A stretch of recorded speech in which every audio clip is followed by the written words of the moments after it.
Good morning India fast 15 में आपका स्वागत है।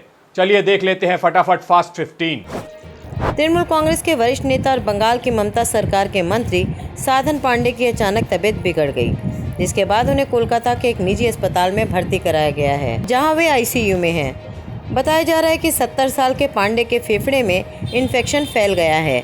पांडे राज्य उपभोक्ता मामलों के मंत्री है। उत्तराखंड सरकार ने अब 4 धाम के मंदिरों के गर्भगृह में से पूजा की लाइव स्ट्रीम नहीं करने का भी निर्णय लिया है। सीएम पुष्कर सिंह धामी ने इसके लिए वेदों का हवाला दिया है और कहा है कि वो जल्द ही इस संबंध में हलफनामा दायर करेंगे। अफगानिस्तान के कंधार में सुरक्षा बलों और तालिबान के बीच संघर्ष को कवर कर रहे भारतीय फोटो पत्रकार दनिश सिद्दीकी की मौत हो गई है। दनिश की मौत पर देश ही नहीं विदेश के भी कई नेताओं ने दुख जताया है। वहीं प्रेस क्लब ऑफ इंडिया ने आज दनिश सिद्दीकी को श्रद्धांजलि दी। मध्य प्रदेश के सागर जिले में एक ट्रेनी विमान के दुर्घटनाग्रस्त होने की खबर सामने आई है। बताया जा रहा है कि यहां डाना में हवाई पट्टी के पास चाइन्स एविएशन का एक ट्रेनी विमान दुर्घटनाग्रस्त हो गया है। गनीमत ये रही कि विमान का पायलट सुरक्षित है। जानकारी के मुताबिक विमान रनवे छोड़कर सड़क किनारे पहुंच गया था, जिसकी वजह से यह हादसा हो गया है।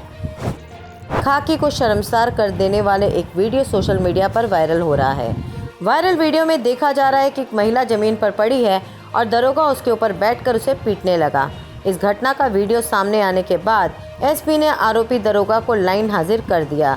बता दें कि ये मामला उत्तर प्रदेश के कानपुर देहात के भोगनीपुर कोतवाली के पुखराया चौकी का है। थाना भोगनीपुर की चौकी पुखराया के गांव दुर्गदासपुर में आज चौकी इंचार्ज द्वारा एक आरोपी की तलाश में पुलिस गई थी, जिसमें गांव पहुंचने पर वहां एक युवक द्वारा चौकी इंचार्ज और उनकी टीम के साथ बदतमीजी करने का प्रयास किया गया, जिसमें पुलिस टीम द्वारा उस युवक को पकड़ के लाया जा रहा था।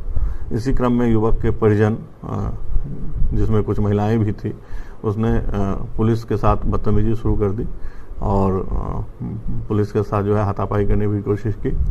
एक फोटो वायरल हो रहा है, जिसमें चौकी इंचार्ज द्वारा महिला के ऊपर दिखाया जा रहा है और उसमें यह लग रहा है कि पुलिस द्वारा महिला के साथ बदतमीजी की जा रही है। लेकिन यह फोटो जो है एक अन्य वीडियो से लिया गया है, जिस वीडियो में यह प्रथम दृष्टया दिख रहा है कि उसमें महिला ने ही चौकी इंचार्ज का कॉलर पकड़ रखा है, उसका गिरबान पकड़ रखा और उसके खींचने के क्रम में संभवतः वह गिरी है, जिसके ऊपर चौकी इंचार्ज भी गिरा है और लोग उसको छुड़ा रहे हैं। और जब महिला के हाथ से कॉलर छूटा है तो चौकी इंचार्ज तत्काल जो है उठ के वहाँ से हट गए हैं। इस प्रकरण में जो महिलाओं का आरोप है, उनका यह आरोप है कि पुलिस ने महिलाओं के साथ बदतमीजी की है, मारपीट की है।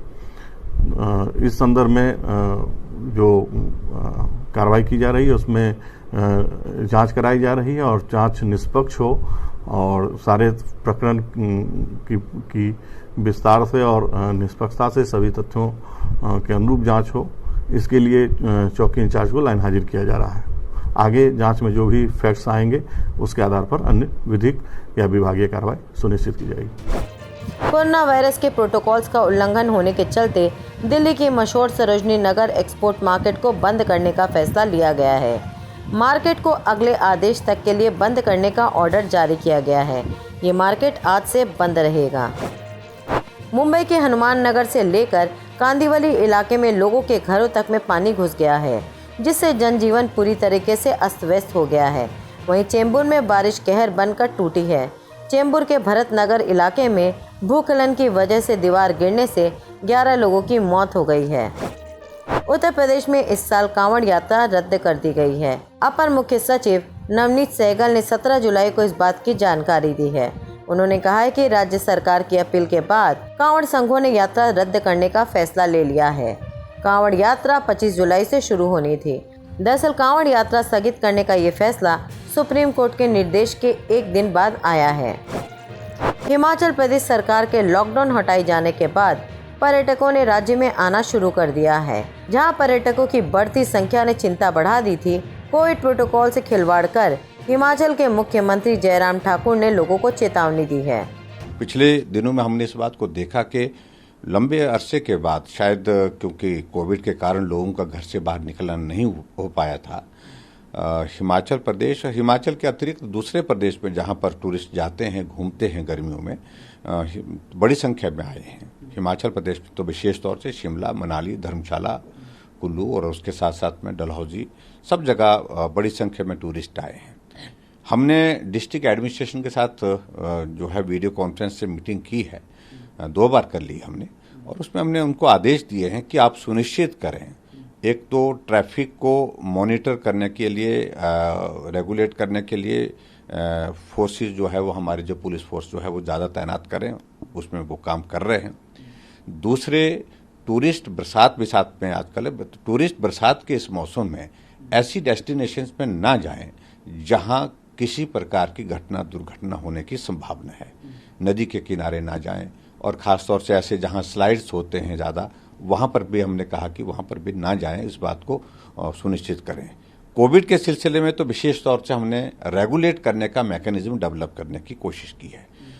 टूरिस्ट जो ऐसे इलाके जहां ज़्यादा क्राउड में आते हैं, जैसे मनाली है, जैसे शिमला का माल रोड है, जैसे हमारा धर्मशाला है, जैसे हमारा डलहौजी है, जहां बड़ी संख्या में, वहां पुलिस वाले रेगुलेट कर रहे हैं। और रेगुलेट करने के साथ साथ में किसी ने अगर मास्क नहीं पहना है तो उनको मास्क दे रहे हैं कि मास्क पहनिए, अगर आपके पास है तो उसको पहनिए, अगर नहीं है तो हम आपको दे रहे हैं।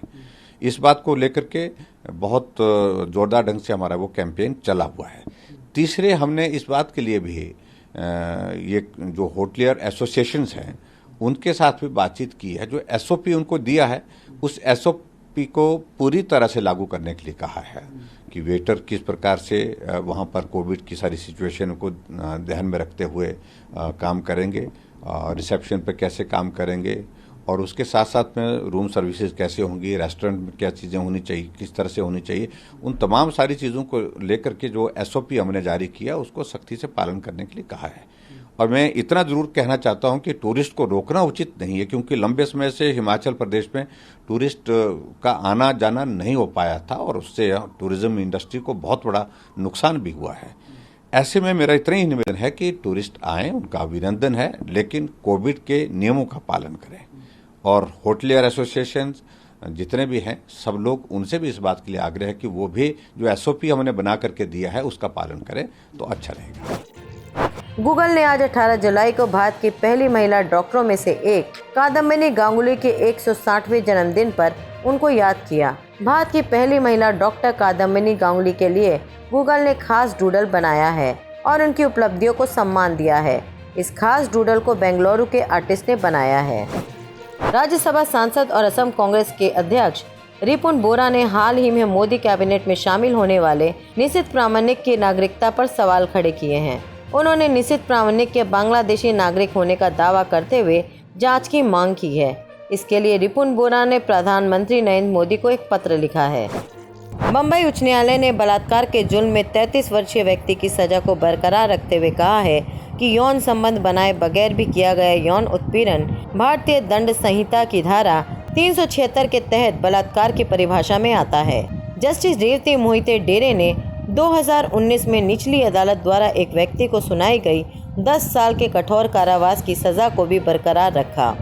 पिछले महीने सुनाए गए फैसले में न्यायाधीश ने सत्र अदालत के आदेश को चुनौती देने वाले व्यक्ति की अपील को खारिज कर दिया है।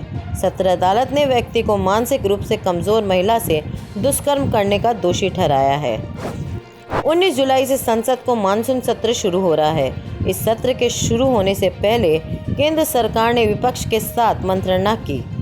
इस सर्वदलीय बैठक के लिए संसद 33 दलों के करीब 40 से ज़्यादा नेता शामिल हुए हैं, जिनमें रक्षा मंत्री राजनाथ सिंह, कॉमर्स और इंडस्ट्री मिनिस्टर पीयूष गोयल, लोकसभा में कांग्रेस के नेता अधीर रंजन चौधरी, टीएमसी सांसद डेरेक ओब्रायन और डीएमके तिरुचि शिवा शामिल हैं। यूरोप में भीषण बाढ़ ने तबाही मचा रखी है। आलम यह है कि अब तक 150 लोगों की मौत हो चुकी है। वहीं 1000 से भी ज़्यादा लोग बाढ़ में लापता बताए जा रहे हैं। पानी की बाढ़ से सबसे ज़्यादा प्रभावित देश जर्मनी है, जहां 100 से ज़्यादा लोगों की मौत हो चुकी है। जर्मनी में भारी बारिश के बाद आई बाढ़ में कई गांव तबाह हो चुके हैं। वहीं बाढ़ का असर बेल्जियम और नीदरलैंड में भी देखने को मिला है।